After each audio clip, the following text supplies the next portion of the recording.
Hi there, I'm Wendy and welcome to my channel where I share knitting and crochet tutorial videos for my projects and techniques. And today's quick video is a knitting video showing you how to make the backward loop cast on.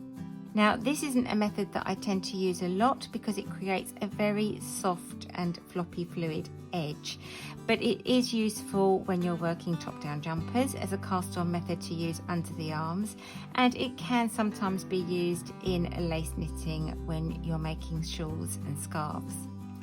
So just before we start, if you're new to my channel, don't forget to subscribe and you'll get to hear when my latest videos and updates go live. And if you've enjoyed this video, it would be lovely if you gave me a thumbs up as well. But for now, we'll get straight on and make this backward loop cast on. So the first way that I'm going to make this method is by starting from scratch. Let's say if I was going to use it for the lower edge of a cast on lace shawl. And what I'm going to do is have my palm upwards and lay the yarn across my fingers with the edge of my yarn, the tail end, coming out towards my little finger, and the yarn that's coming away from my forefinger and thumb is the yarn that's leading to my ball of yarn. And so I'm just going to hold it in place with my thumb and forefinger to make a slip knot, and to do that I'm going to wrap the yarn around my two fingers once and hold it in place where it meets as a cross, and then I'm going to wrap it around again, lower down this time, and again hold it all in place with my thumb and forefinger. Then I can take my forefinger from my opposite hand and take it underneath the top loop, grab that lower yarn and pull that through, and I've made my slip knot. Now I can take my slip knot and pop it on my needle and just tighten it up so it's sitting snugly on my needle. And I'm going to have the point of my needle pointing away from me, and I'm going to have my hand palm down with my fingers pointing away.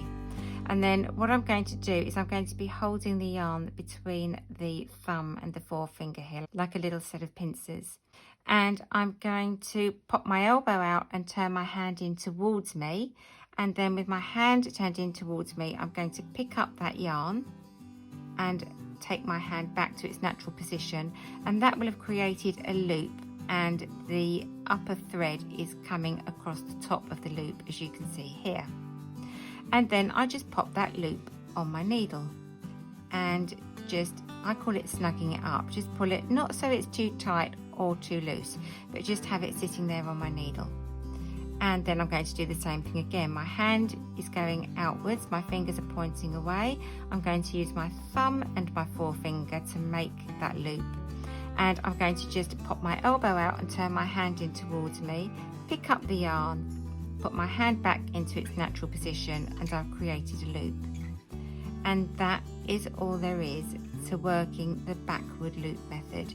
You just make these loops and softly pop them on the needle, and you have them on there so that they're not too tight or too loose.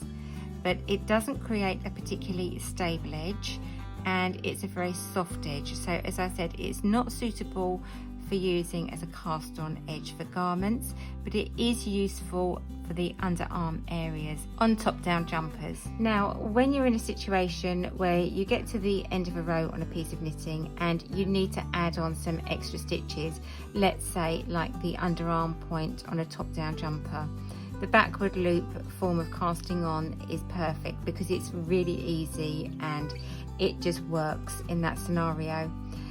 Especially because the edge that it gives is a really soft edge for the underarm point on the body.